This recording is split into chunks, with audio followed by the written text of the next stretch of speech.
7 de la mañana con 6 minutos y damos a esta hora la más cordial bienvenida a Virgilio Hernández, presidente de la Comisión de Régimen Económico y Tributario de la Asamblea Nacional, con quien analizaremos de inicio este tema que se acaba de presentar en un reportaje de nuestro compañero Daniel Montalvo. Dice que el dueño del Banco de Guayaquil dejó huellas en los paraísos fiscales de Panamá, Caimán y Delaware con 49 empresas offshore con nombres de fantasía, dice esta investigación, que ocultan su identidad y la de sus familiares. ¿Qué significa esto?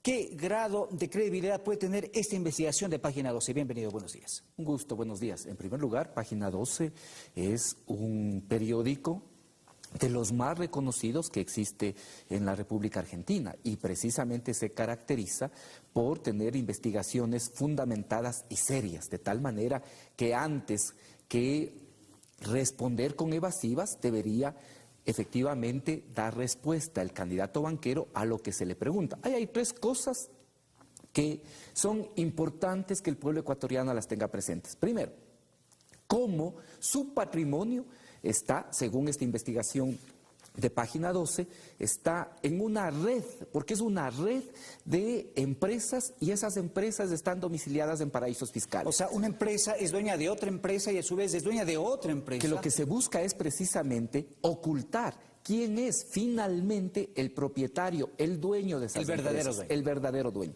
Creo que esto le puede explicar al pueblo ecuatoriano por qué se oponían a la consulta popular, por qué esa oposición a la consulta popular, que precisamente lo que señalaba era que todos aquellos funcionarios públicos, incluidos los de elección popular, tengan, tanto si tienen bienes o recursos en paraísos fiscales, los traigan al Ecuador. Ahora, según la investigación de esta periodista, estaría relacionado con 49 empresas offshore y esas empresas estarían domiciliadas en paraísos fiscales. Es decir, mientras los ecuatorianos hacen esfuerzos por sostener la dolarización, en cambio el candidato de la banca lo que hace, según esta investigación, es tener sus recursos, su propiedad en paraísos fiscales. Esta es la primera cosa.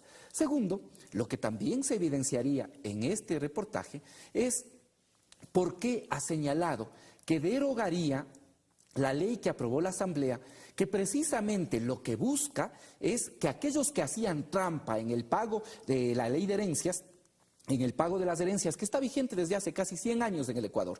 Y lo que hicimos aquí fue una reforma para que aquellos que ocultan su patrimonio en fideicomisos, pero que finalmente después del destinatario final son los herederos, paguen el impuesto que pagan el resto de ecuatorianos. Él ha señalado que va a derogar un impuesto que da, en términos económicos, un poco más de 14 millones. Pero ¿qué es lo importante decir al pueblo ecuatoriano?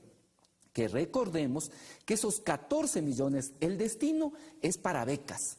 El destino es para becas. ¿Por qué se opone? Porque según esta investigación, él mismo utiliza la figura de fideicomisos para trasladar patrimonio a sus hijos. Él mismo utiliza y, por lo tanto, no quiere pagar este impuesto. Pero son 14 millones menos para becas. Eso es lo que le está diciendo en general. Y becas que son destinadas, según la ley, a la ley de herencias, dice, la ley de herencias que buscó corregir el tema de fideicomisos. Pero ¿a quiénes se dedica? Precisamente esos 14 millones que se recaudan a becas para el sector indígena, para los pueblos indígenas, afroecuatorianos, montubios y el quintil más bajo de la población.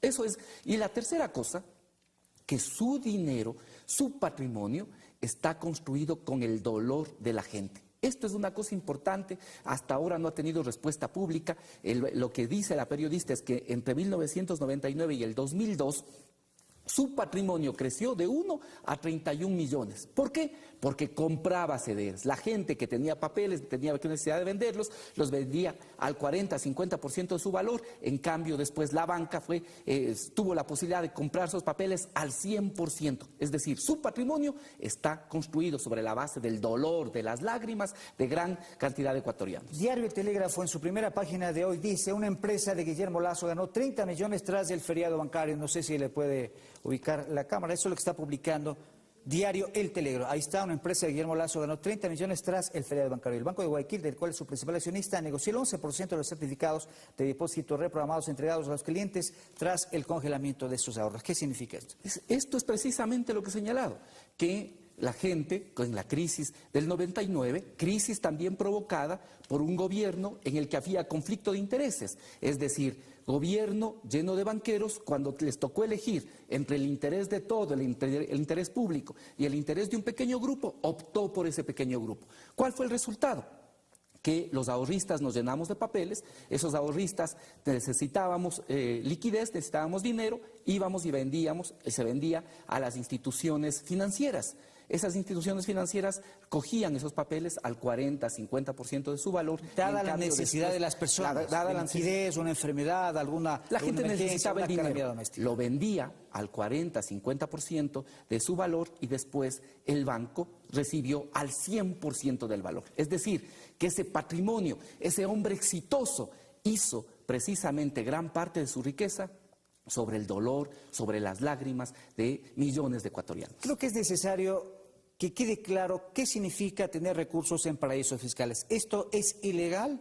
Este mecanismo de tener inversiones quizá en otros países, en otros bancos, por ejemplo, ¿esto es ilegal?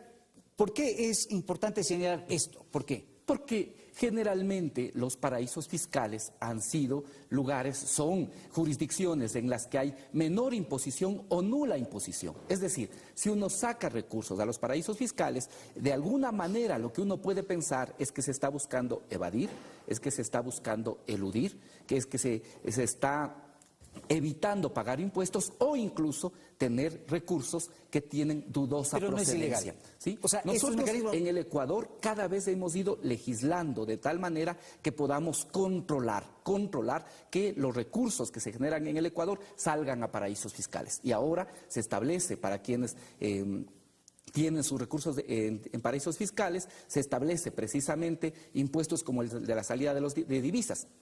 Ahí se entiende también por qué hay oposición y se quiere eliminar este impuesto que no es pagado por la mayor parte de ecuatorianos, por más del 90% de los ecuatorianos, más del 99% de los ecuatorianos, con seguridad. Pero aquí se lo quiere eliminar. ¿Por qué?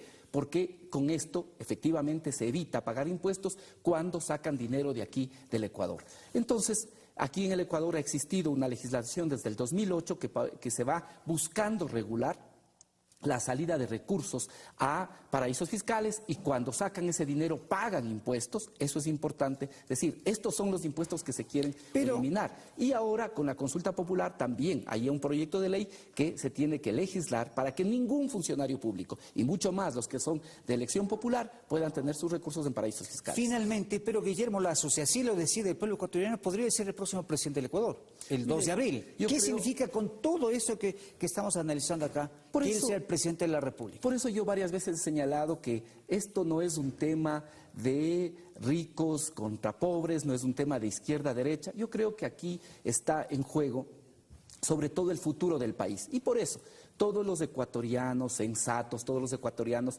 que quieren esta patria y que se dan cuenta que no puede existir un presidente que tenga conflicto de interés, porque el momento que se presente ese conflicto de interés, obviamente va a optar por el interés, por el beneficio de sus amigos, primero los suyos y de su pequeño grupo de amigos, antes que por el interés público. Por ello creo yo que el pueblo ecuatoriano, más bien el 2 de abril, lo que hará es ratificar esa victoria de Lenín Moreno. Gracias a Virgilio Hernández, presidente de la Comisión de Régimen Económico de la Asamblea Nacional. Nosotros continuamos con Diana.